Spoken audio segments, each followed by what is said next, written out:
Okay, Act 5, Scene 1.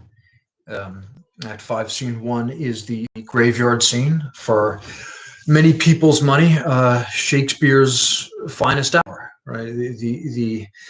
If Hamlet as a whole is Shakespeare's Sergeant Pepper, then the graveyard scene is a day in the life, right? The greatest part of the greatest thing by the greatest writer. Um, so what we're tackling here is um, the greatest 9 pages worth of the English language in the history of the English language. So iconic in terms of stagecraft as well as text that to this day all anybody has to do is this, and that's Hamlet with the skull, Hamlet with the skull of Yorick the Jester. I certainly feel as if I'm entering a sacred space of sorts now by talking about it. Now, it contains one of the many impressive things about it is that it does everything the play does. It contains everything the play contains. The first few pages are humorous, perhaps the play's broadest comedy, with the misspeaking and faux philosophizing and clowning of the two gravediggers. Indeed, in many people's editions of the play, whether the parts read as first clown and second clown rather than as first and second gravedigger. Hamlet and Horatio enter, and we get the first taste of Hamlet's the profundity of his philosophizing on the skulls that are rolling across the stage. It then turns funny again when Hamlet speaks to the first gravedigger, then profound again when the skull of Yorick is produced, and then takes a baffling, a painful, to use today's language, a cringy turn when Ophelia's funeral procession enters and Hamlet reacts to the funeral, indeed to learning that Ophelia is dead, which he didn't know before, in some ways that are pretty hard to defend. So, this entire play is certainly incredibly profound in many parts, very funny in other parts, and painful and confusing in others. And in the sort of 3 movements of Act 5, Scene 1, we've got, I think, the peak of all 3 things: the funniest funny stuff, the most profound stuff, and the most painful stuff, coming one right after the other. So we begin with the 2 gravediggers wondering, is she to be buried in Christian burial when she willfully seeks her own salvation? In other words, committed suicide. It doesn't take us long to realize that they're talking about Ophelia. Now, according to the custom of the time, and for many years thereafter, even into the 20th century in some places, suicides could not be buried in sanctified ground. We also know that in Shakespeare's time, at least in certain patches of sanctified ground, actors couldn't either. That's how immoral acting was considered. Now, this raises the question of whether, as is foreshadowed by Horatio in 1.4 with what if it tempt you toward the flood, my lord? It raises the question of, does it really count as suicide, or count as the mortal sin of suicide if you're not in your right mind when you do it? uh, where we're wondering whether Ophelia's death really, if the account of it given by Gertrude in the previous scene can be trusted. There are people who, are on some kind of conspiracy theory. Gertrude is lying about Ophelia's death tip, and again, I'm honor bound to admit I can't disprove it, but I don't see it that way. So, assuming that the account of Ophelia's demise in the previous scene was accurate, that she was so whatever she was, whether we're calling it madness or just some sort of transcendent state that we can't understand, that she didn't realize she was in any danger, then does it really count as a suicide? Well, certainly it would have looked like one to people on a lesser plane of existence, like the gravediggers, and I suppose we ourselves. So they're talking about how unfair it is that the rules have been bent for her. How can that be unless she drowned herself in her own defense? The first clown wonders at line 8. Now, this is the very definition of gallows humor, or at least graveside humor. Well, a gallows is mentioned in a few lines. It produces some really unrivaled in the language mix of nervous laughter and genuine laughter. A lot of the gravediggers' buffoonery. If I drown myself wittingly, it argues an act, and an act hath 3 branches. It is to act, to do, and to perform. Argal, she drowned herself wittingly. Shakespeare is using the device here of having a moron attempt to philosophize. We'd seen this before with, say, Dogberry in Much Ado About Nothing. The malapropisms and spoonerisms and misspeakings, argal instead of ergo, for the Latin for therefore.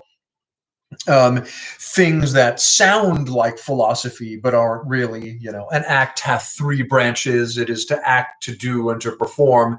Now, this makes no sense. Either you do something or you don't. It can't be divided into 3 branches. And well, I suppose it doesn't make any less sense than Master Yoda saying do or do not, there is no try.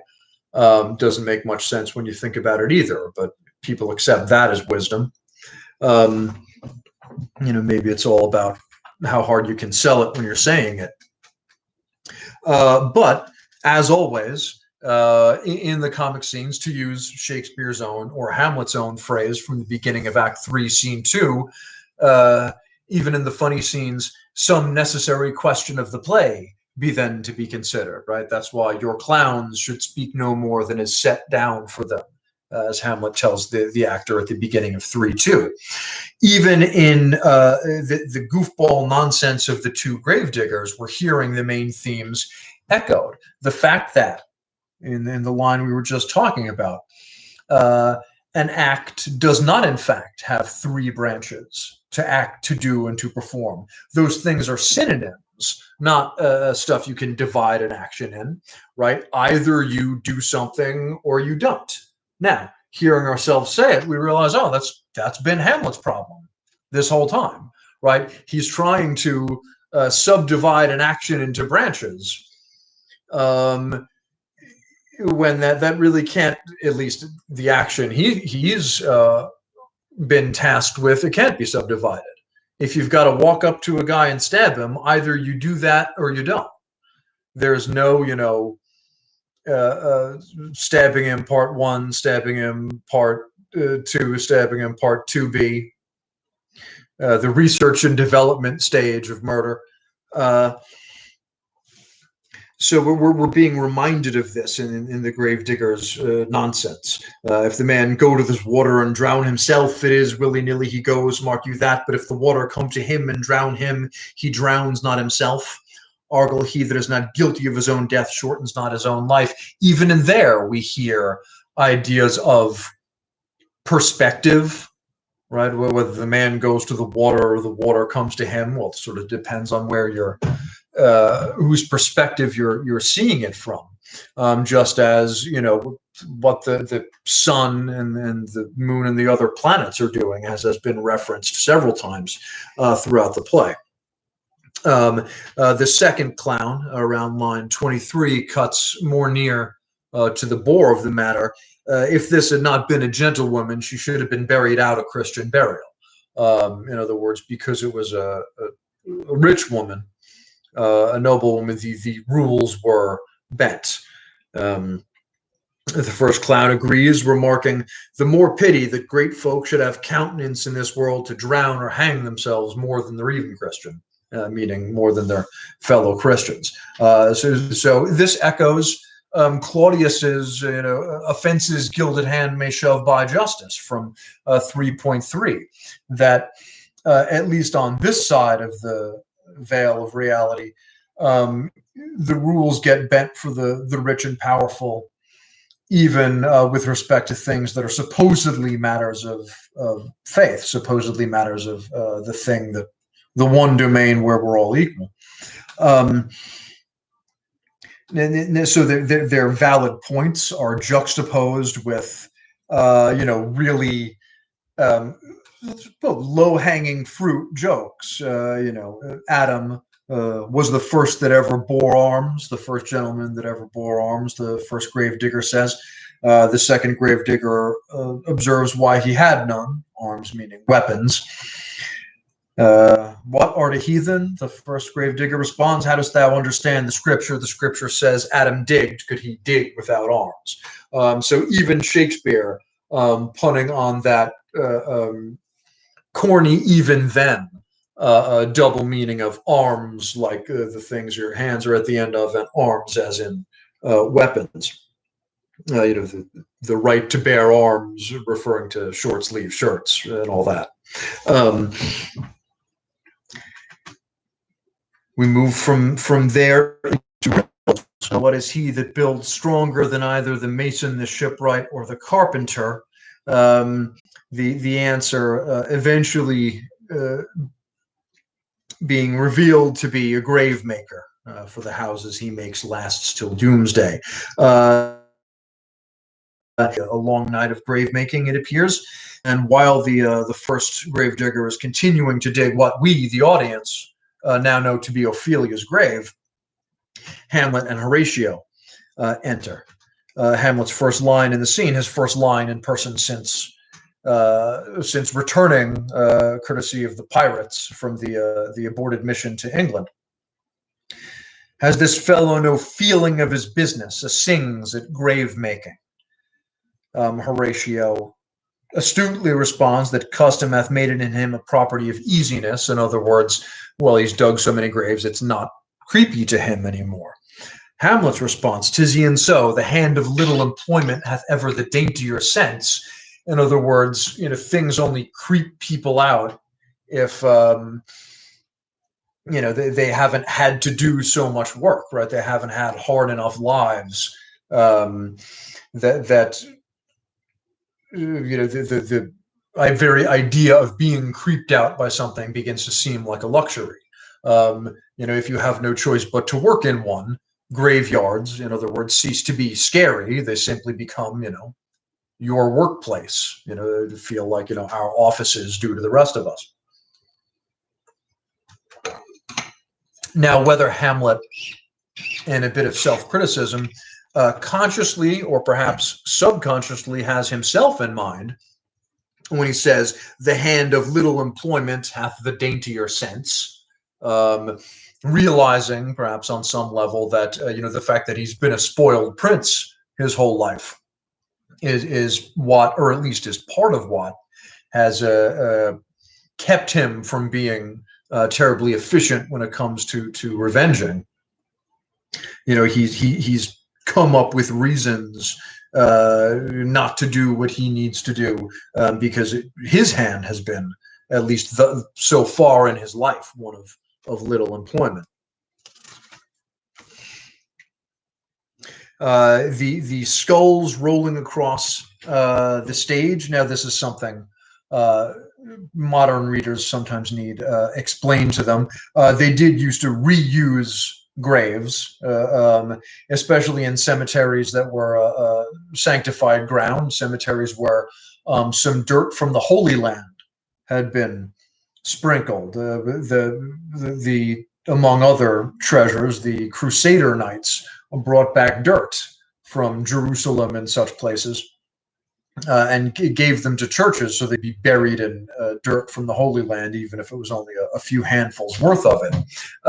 So because people were, dying to get in, as the saying goes, they would reuse graves. If somebody had been dead for long enough that, okay, well, this person doesn't have any relatives any longer that are coming to visit his grave, in the dead of night will sneak out his tombstone, dig up his bones, and resell it as a fresh grave. That appears to be what the grave digger is in the process of doing now.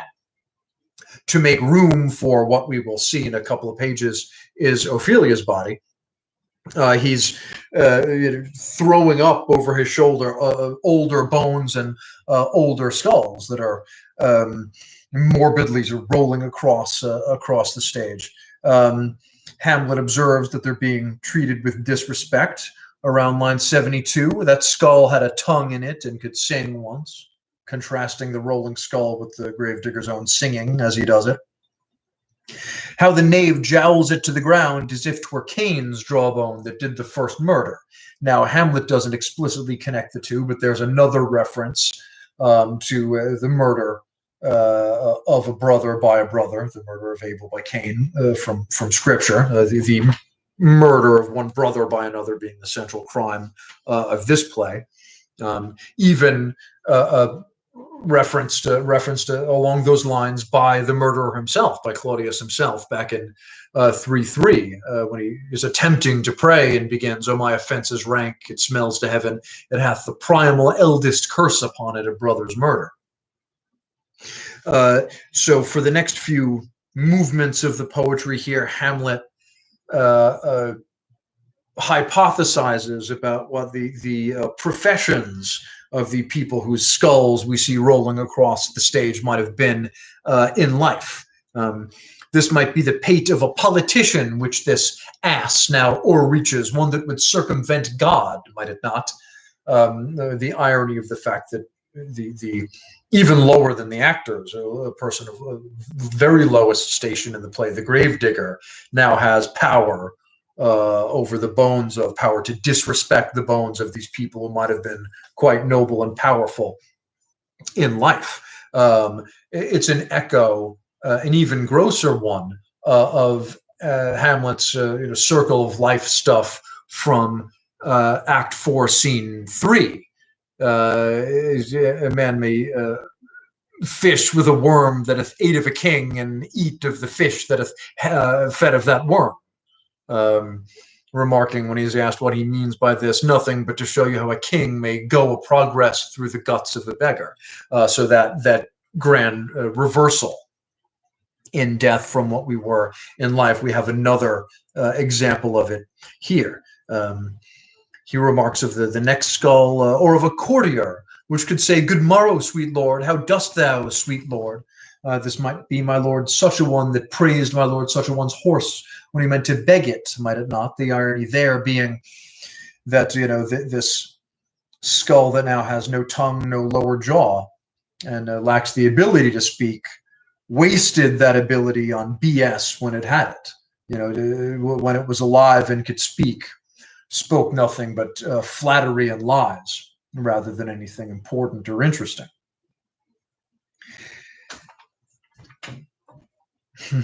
Why may not that be the skull of a lawyer? Hamlet asks in around line 92. Lawyers here, as elsewhere, being one of Shakespeare's perennial favorite targets.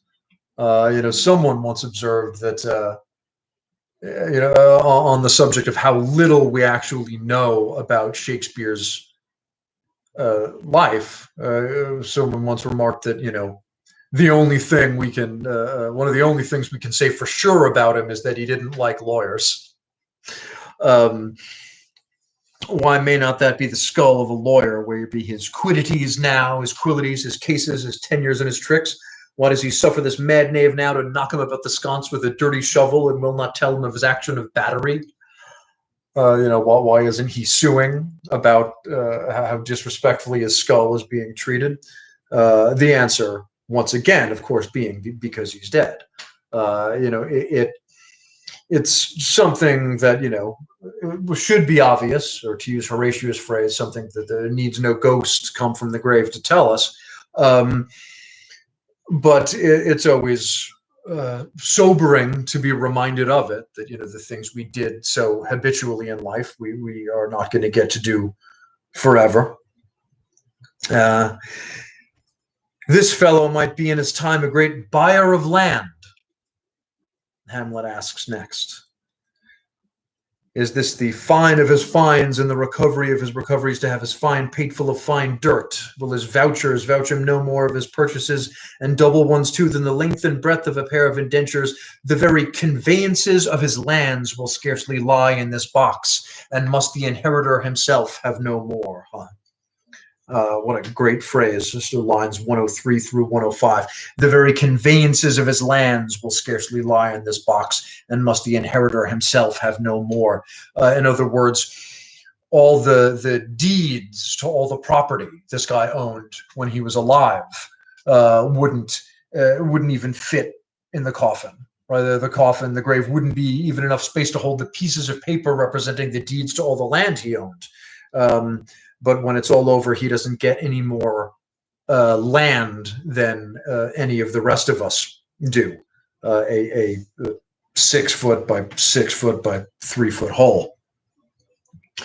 I will speak to this fellow, Hamlet resolves at line 110, and the two groups separately. The way characters are even moving across the stage, taking turns interacting with each other, is almost musical, like the beginning of what is it? The Mozart. There's the Marriage of Figaro, where it opens with one character singing, and then another comes in and it's a duet, and another comes in and it's a trio, and another comes in and it's a quartet, and they keep switching who's singing to whom, and there is a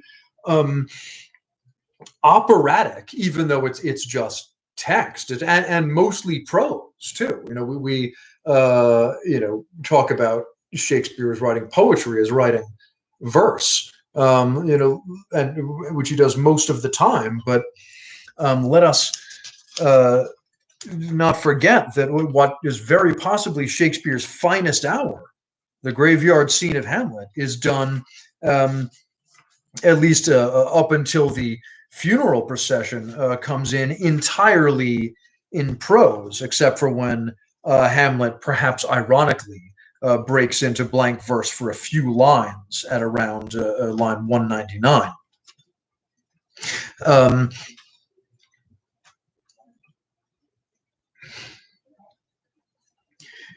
So rather than, we had the two gravediggers, then we had Hamlet speaking to Horatio, and now we have the two duos cross over when Hamlet begins to speak to the first gravedigger. Whose grave's this, sirrah?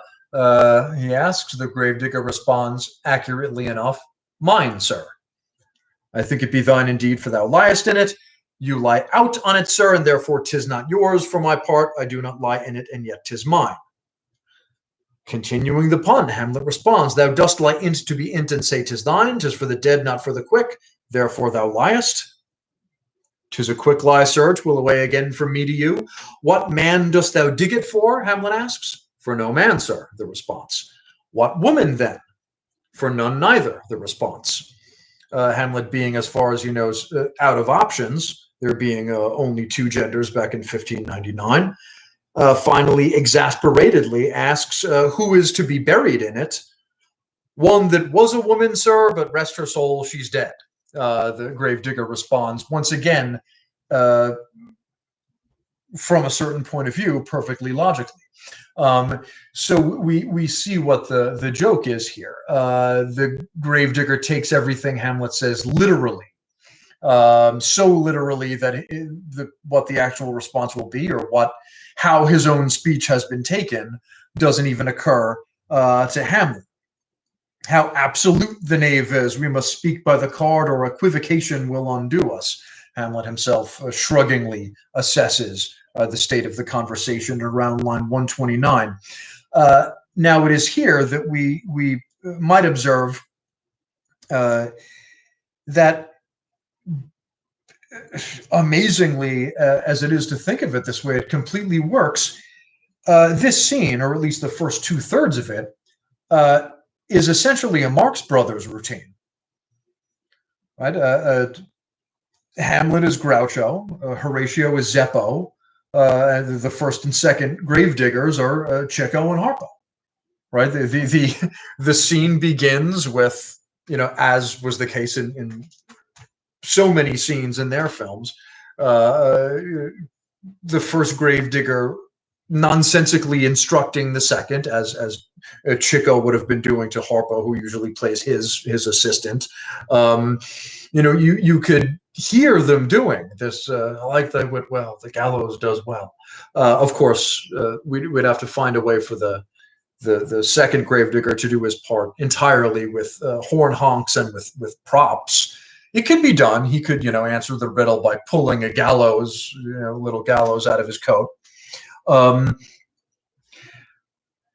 Horatio Zeppo was there for a little other reason than to, set up what Groucho Hamlet is saying, to respond, yes, my lord, no, my lord, to give him a sounding board.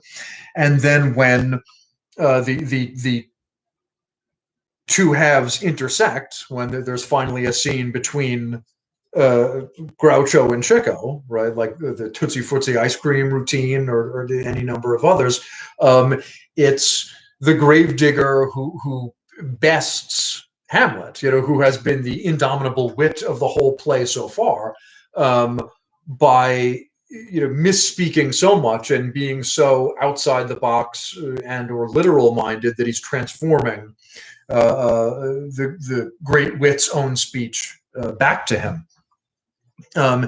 Just as he invented everything else, it appears that William Shakespeare also invented the Marx Brothers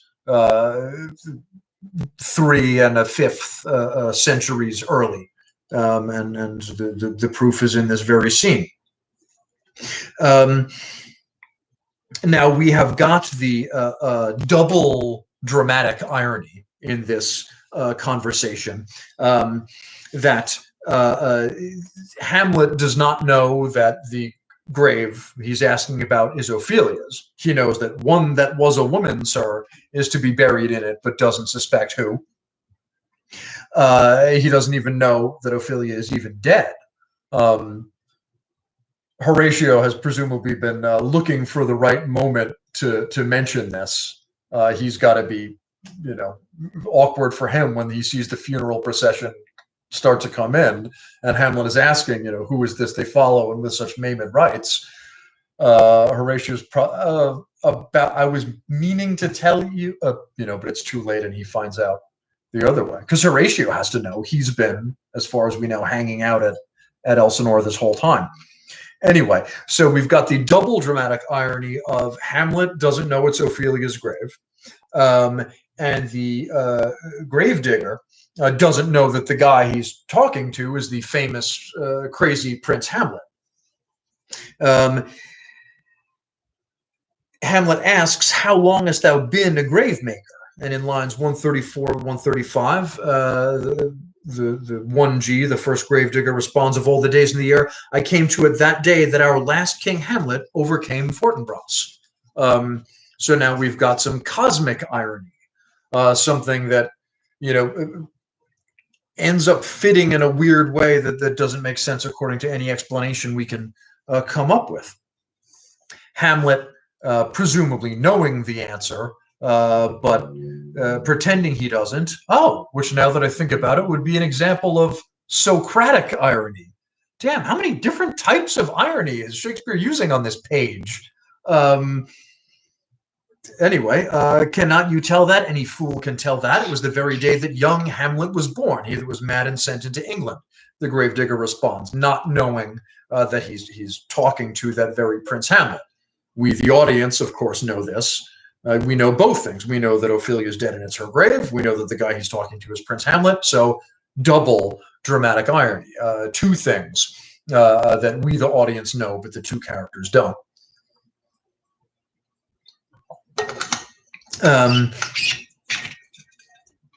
So we get the bizarre bit of, I guess, appropriateness on some level that Hamlet Jr., Prince Hamlet, was born the day that Hamlet Sr. killed Fortinbras Sr.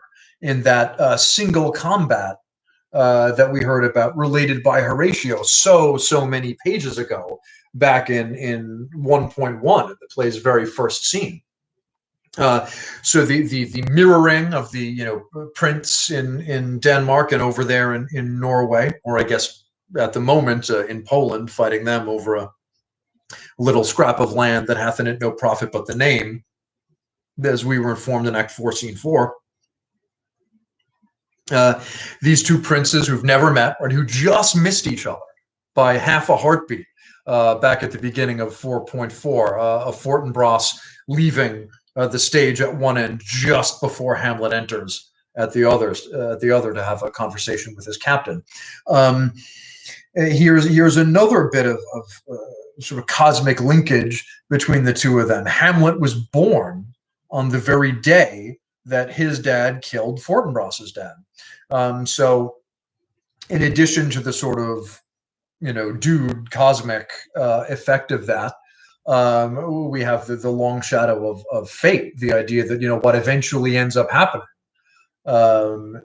to Hamlet and everyone else was sort of, writ down in the divine book or something, almost as of the day of his birth, a sort of to get back to the Catholic and Protestant stuff encoded all over the play. It's a semi idea of what are the Protestant, hardcore Protestant, Lutheran, Calvinist predestination here.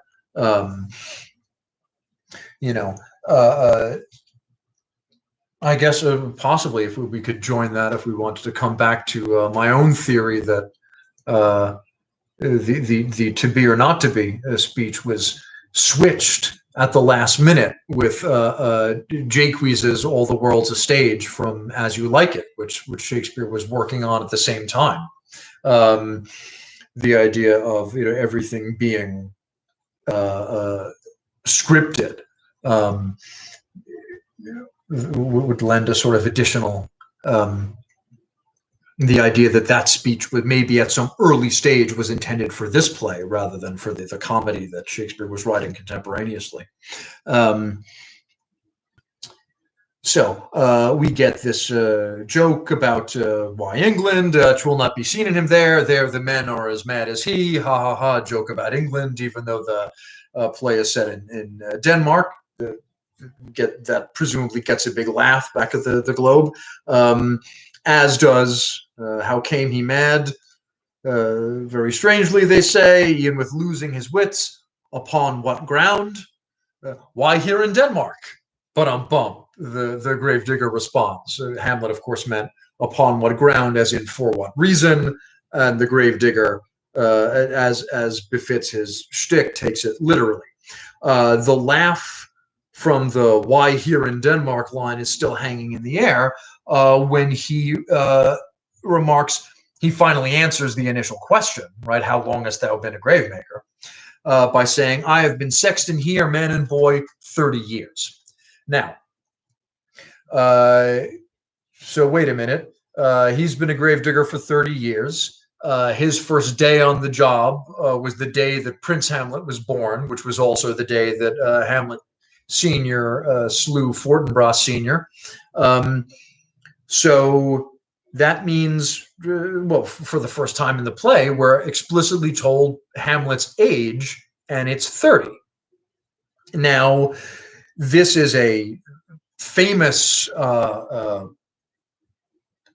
possible inconsistency, weird clue to something. It doesn't seem to work. In the beginning of the play,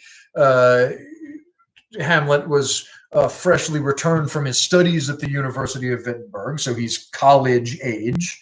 The fact that Claudius is on the throne at all, rather than Hamlet himself, would usually be taken to imply that Hamlet was young, not a child, but in somebody's opinion, at least too young to rule.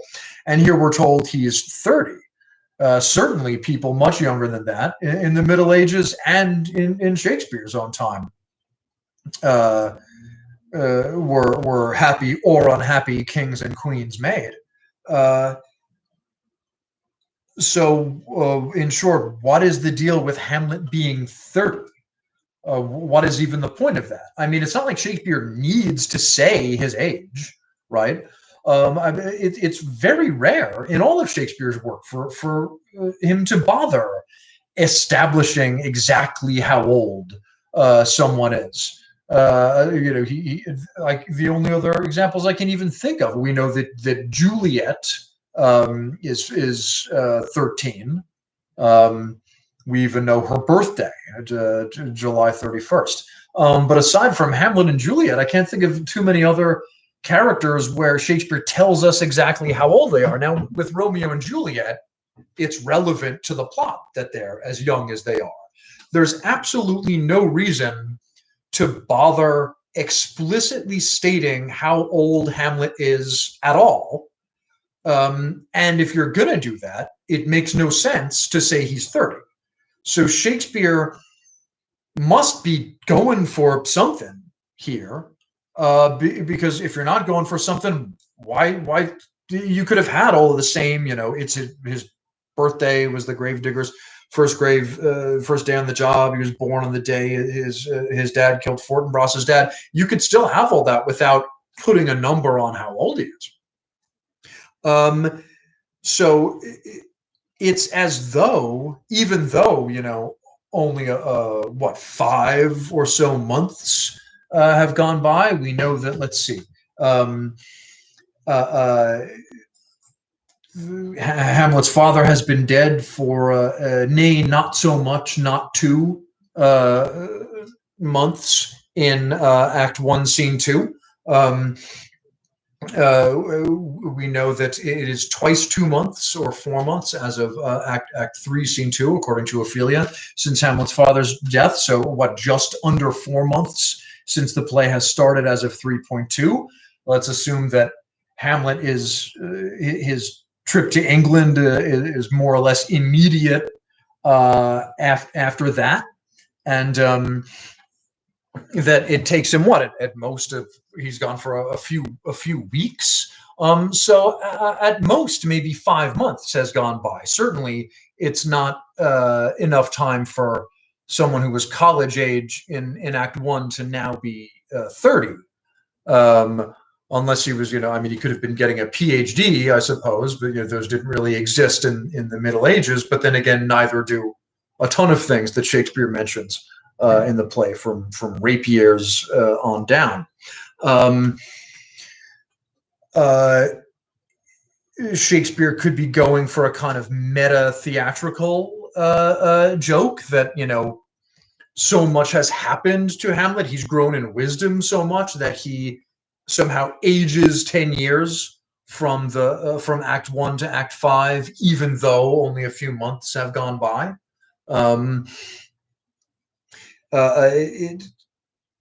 He might be, if to use a more, pedestrian concern, he might have realized, this is a pretty darn hard part to play. You've got to be a real good actor. You've got to memorize a whole bunch of stuff. I can't make this character a teenager because there'll be no actors that young who will ever be good enough to do it. So maybe rather than have Richard Burbage or whoever was originally in the role be laughed at for obviously being too old to play a college student, though he had, I guess, successfully played Romeo only about 5 years earlier.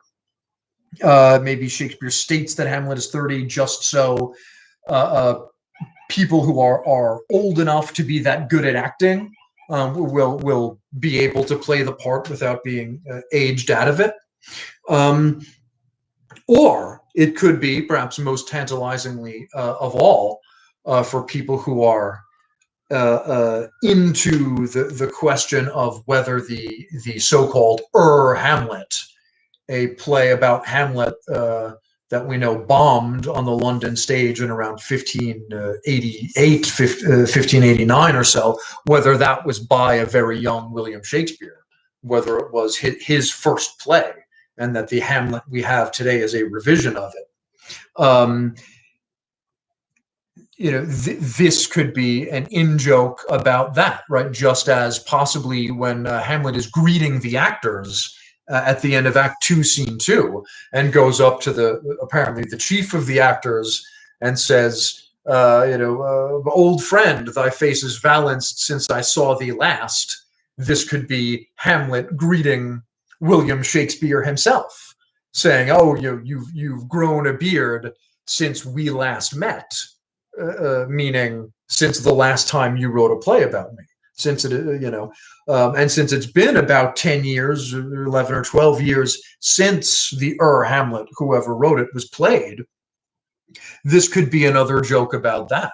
It could be Hamlet is 30 now, but what was college age during the first time Shakespeare wrote a play about him. So that the inside joke would be 10 years has gone by, not between Act 1 and Act 5 of this play, but between Shakespeare's first version of Hamlet and this one. So as though he were a real person who was aging all that time, Hamlet goes from being 18 to being 30 in the time that has elapsed between the Hamlet and the text we think of as Hamlet today. So a tantalizing clue for people who are into the Hamlet debate. Now the scene's most famous moment comes right after this, when with the words, "Here's a skull now hath lying you with the earth 23 years." The gravedigger produces what turns out to be the skull of Yorick, the king's jester. By subtracting 23 from 30, we can see that Yorick died when Hamlet himself was about 7. Hamlet's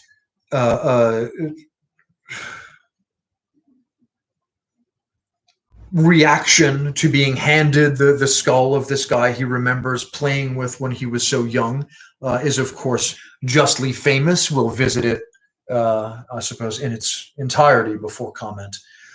"Alas, poor Yorick! I knew him, Horatio, a fellow of infinite jest, of most excellent fancy. He hath borne me on his back 1,000 times, and now how abhorred in my imagination it is, my gorge rises at it."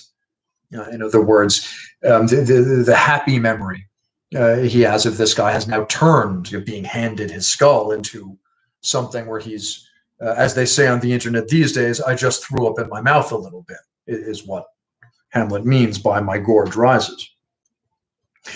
"Here hung those lips that I have kissed I know not how oft. Where be your jibes now?" he asks, turning to talking directly to the skull rather than talking to Horatio and the gravedigger about the skull. He's put them out of his mind and is now addressing his old friend's remains directly. "Where be your jibes now, your gambols, your songs, your flashes of merriment that were wont to set the table on a roar? Not one now to mock your own grinning, quite chop-fallen?" So in an echo of the remarks, the wise guy remarks Hamlet was making about the earlier skulls we saw rolling across the stage, asking, where be his cases, his tenures, and his tricks, for example, about the skull of the lawyer. Hamlet now asks, where be your gambols, your songs, your flashes of merriment, to the skull of the jester. Not one now to mock your own grinning. The lower jaw having fallen away, quite chop-fallen. Chop-fallen meaning both sad, down in the mouth, but here the term should be taken literally. The chops, lower jaw, have in fact fallen away from the desiccated skull, being attached only by tendon and muscle. So what's left looks like it's kind of smiling. So right, that's the joke here, right? It's the skull of the jester, and it looks like it's smiling. Now get you to my lady's chamber, tell her let her paint an inch thick, to this favor she must come. Hamlet instructs the skull. Go to the chamber of a rich woman and tell her, in other words, no matter how much makeup she puts on, eventually she'll look like you. As of course we all will. Make her laugh at that, Hamlet concludes. See if you can see how much of a laugh you can get out of the room with that joke, right? And so the jester, the skull of the jester, becomes a symbol of the joke that is on all of us, of the fact that it is death who has the last laugh, and he's come back to tell us about it. So we have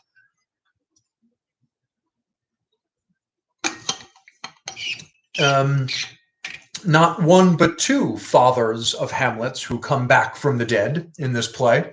We've got his real father, the king. Well, this is not even getting into the theory that the affair has maybe been going on for so long that his real dad is Claudius, and maybe Hamlet suspects this, and that's why he can't kill him. But I don't see it that way, but admittedly, that's one possible thing we could be saying here. So assuming that Hamlet's father, the king, really was Hamlet's biological father, we've seen him return from the dead in spirit form, in ghost form, and now we have Hamlet's emotional father, right? An idea later, as was so much in this play, made great hay out of by James Joyce, who borrowed this idea of the real father versus the spiritual father for the relationship between Stephen Dedalus and Leopold Bloom in Ulysses. Stephen Dedalus being notably obsessed with Hamlet in that book.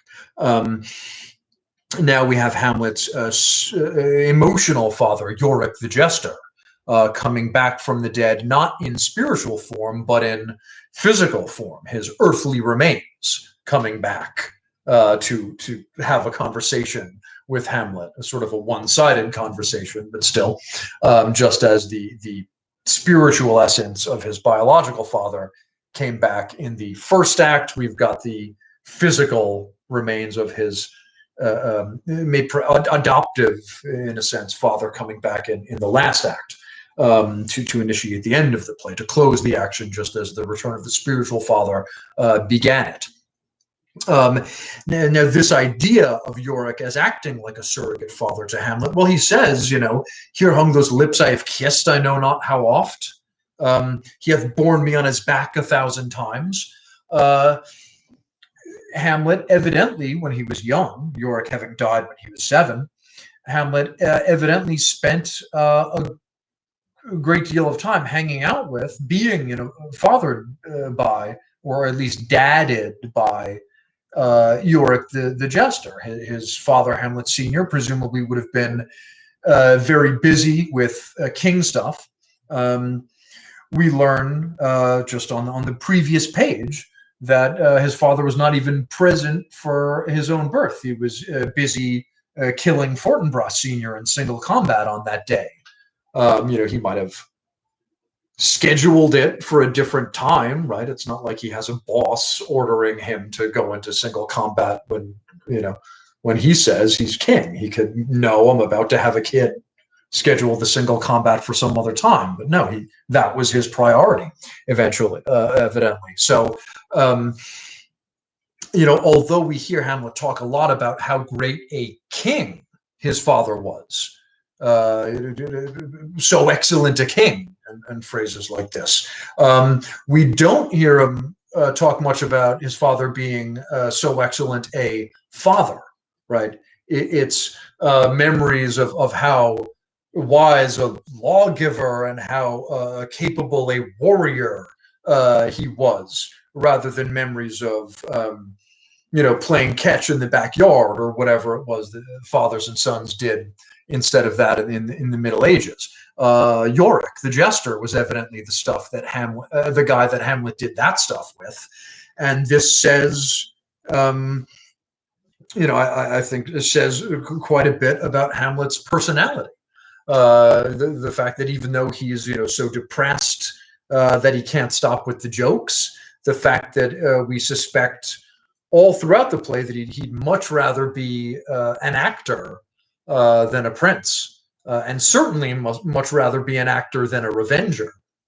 This may be owed to the fact that although he is a prince by nature, he is a performer by nurture, having spent much more time with Yorick in his formative years than he did with his real father.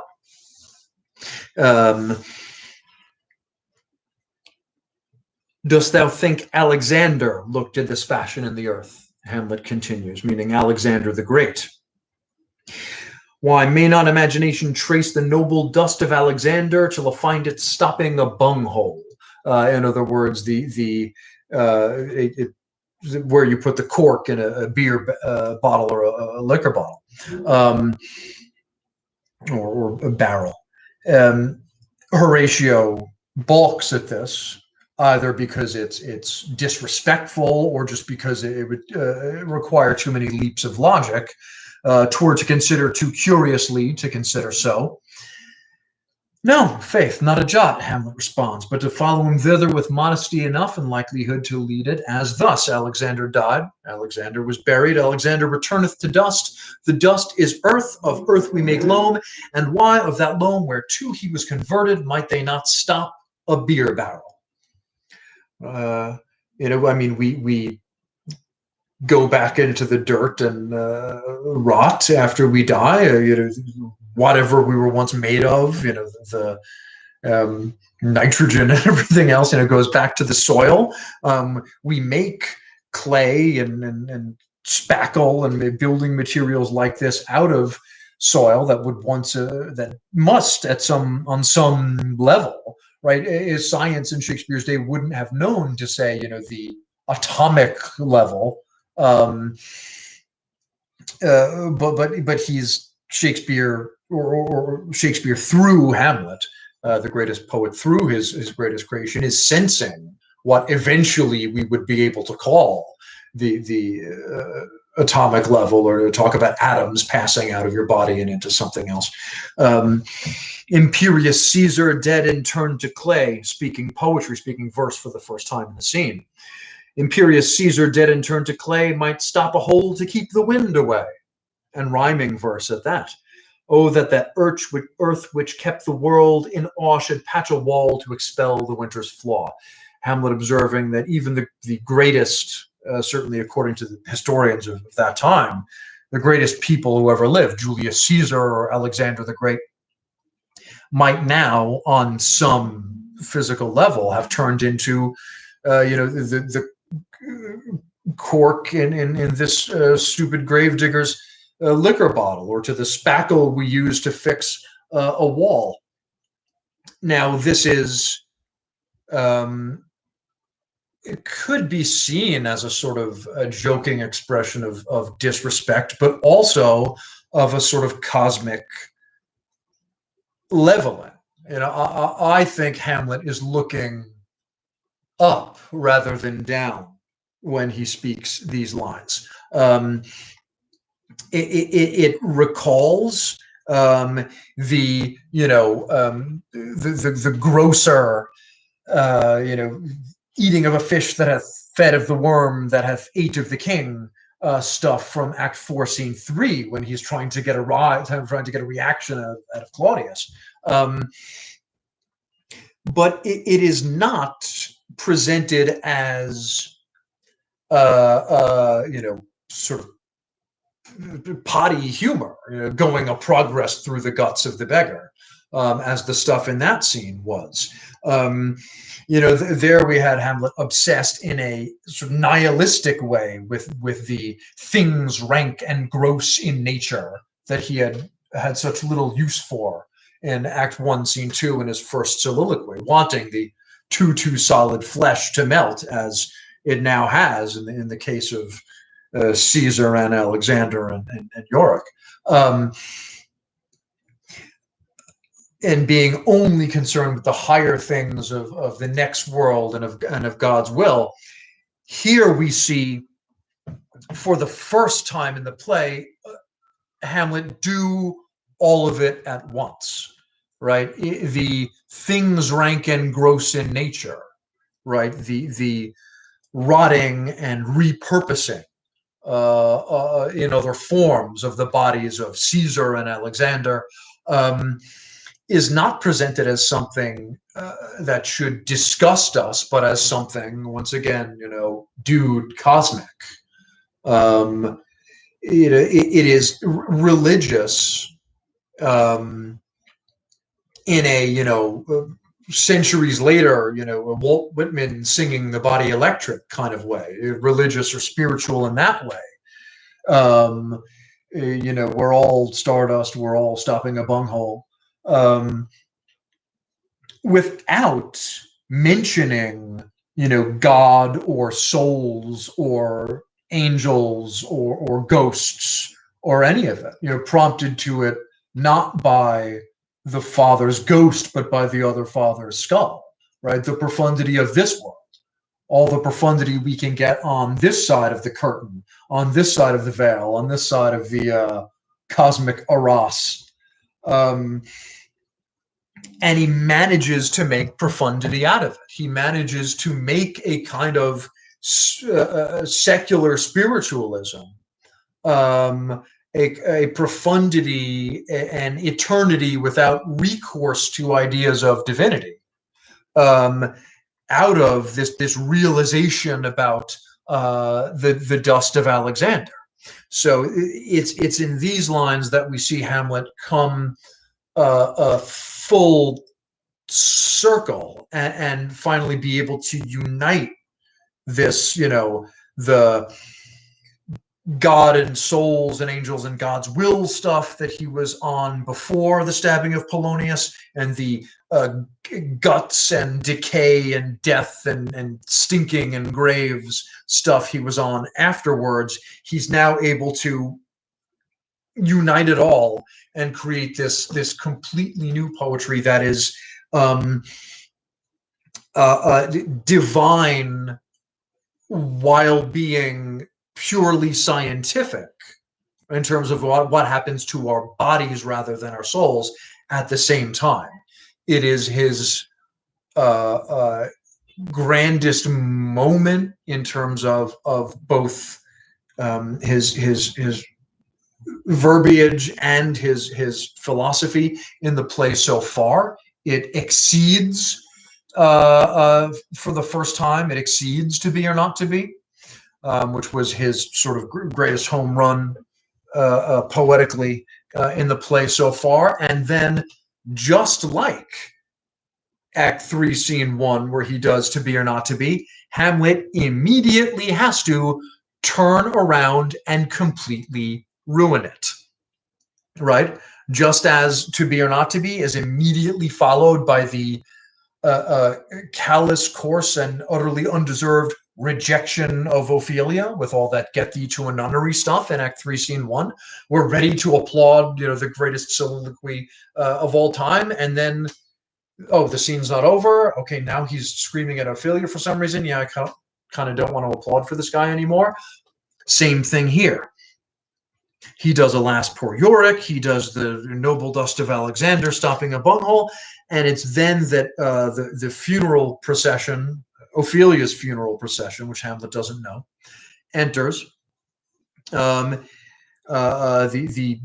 priest makes reference to the fact that he's uncomfortable performing the ceremony, since she was a suicide. Her obsequies have been as far enlarged as we have warranty, he observes around line 212. But that great command o'ersways the order, she should in ground unsanctified been lodged till the last trumpet. So the gravedigger's suspicions at the beginning of the play that the king had stepped in and bent the rules to grant Ophelia the suicide, burial, and sacred ground. It turns out to be those suspicions turn out to be correct.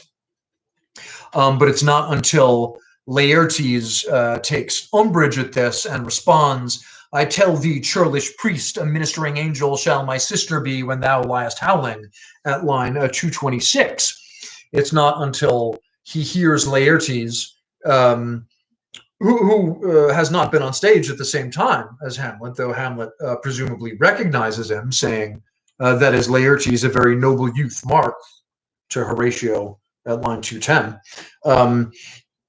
It's not until he hears Laertes make reference to the corpse as his sister that Hamlet realizes that it's Ophelia's body, and remarks simply at line 228, "What, the fair Ophelia?" I think that is the hardest line to deliver in the whole play. How is it supposed to be said? Is it this moment of great, surprise, like he's about to have a heart attack? I mean, this kind of Red Fox way that would be humorous. Are we supposed to believe he's authentically bursting into tears? He hasn't seemed to care too much about her up until now.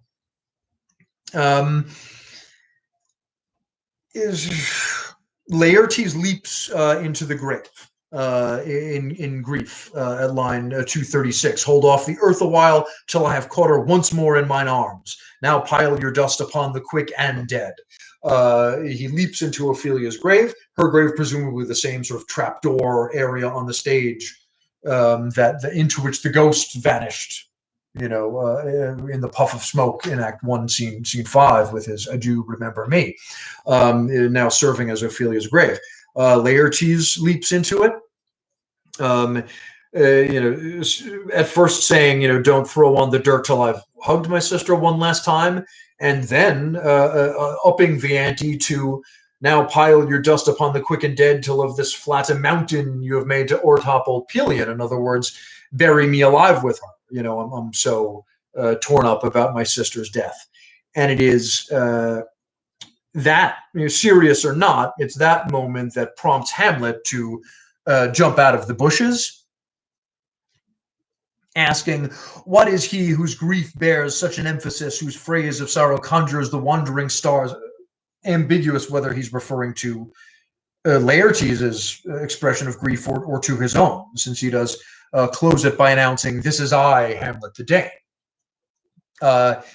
Laertes then immediately leaps out of the grave, attacks Hamlet, starts choking him, remarking, "The devil take thy soul." Now, this is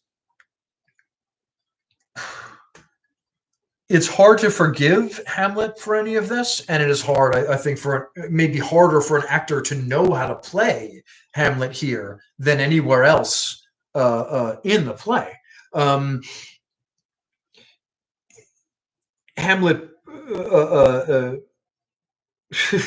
after rather humorously objecting, "I prithee take thy fingers from my throat, for though I am not splenitive and rash, yet have I in me something dangerous which let thy wisdom fear."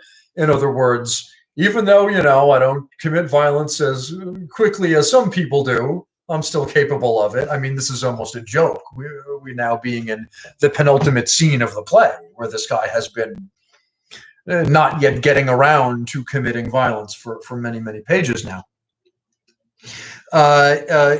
He protests at line 255, "I loved Ophelia. 40,000 brothers could not with all their quantity of love make up my sum." Are we supposed to take this seriously?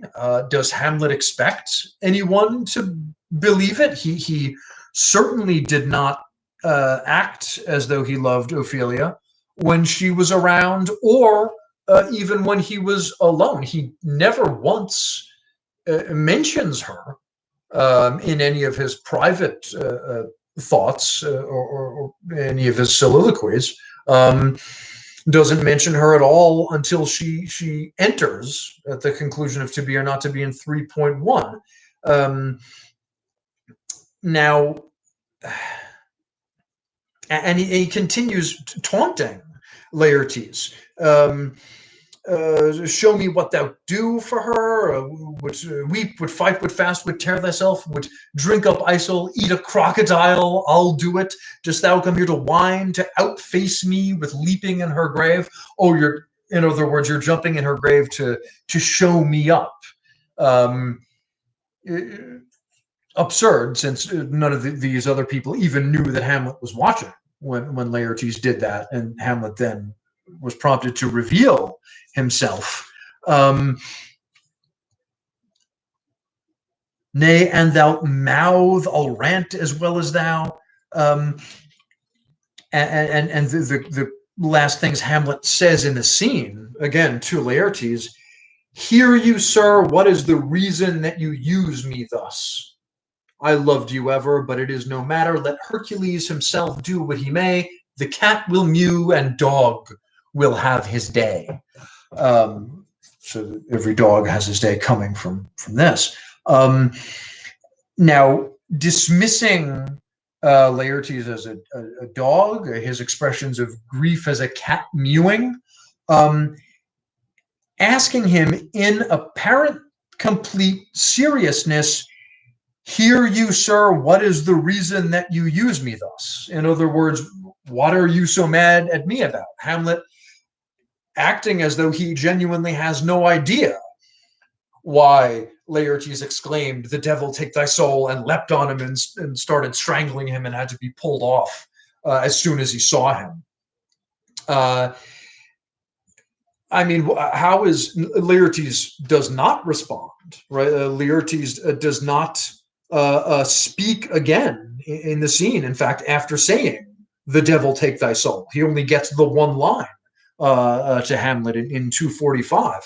Now, if he had a response to this, it would presumably be something along the lines of, well, where should I start? You stabbed my father to death through a curtain. So, like, the thing you've been so depressed about for the whole play, right? Someone killed your dad. That's what you did to me.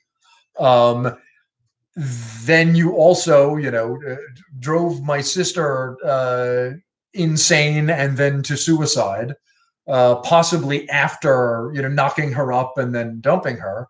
So, my whole family is dead directly because of you, I guess would be the short answer.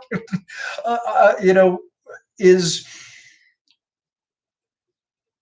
now whether this is to be played as yet more pretending to be crazy stuff from Hamlet, it doesn't seem like it is. The way these lines are constructed doesn't echo his mad speech elsewhere.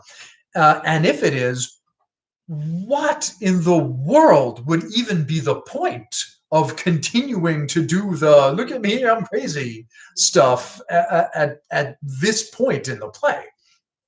I think the last, 2 pages, I mean, from what the fair Ophelia to dog will have his day of this scene, it just, I have no idea what Hamlet is thinking. I have no idea what Shakespeare intended us to think that Hamlet is thinking.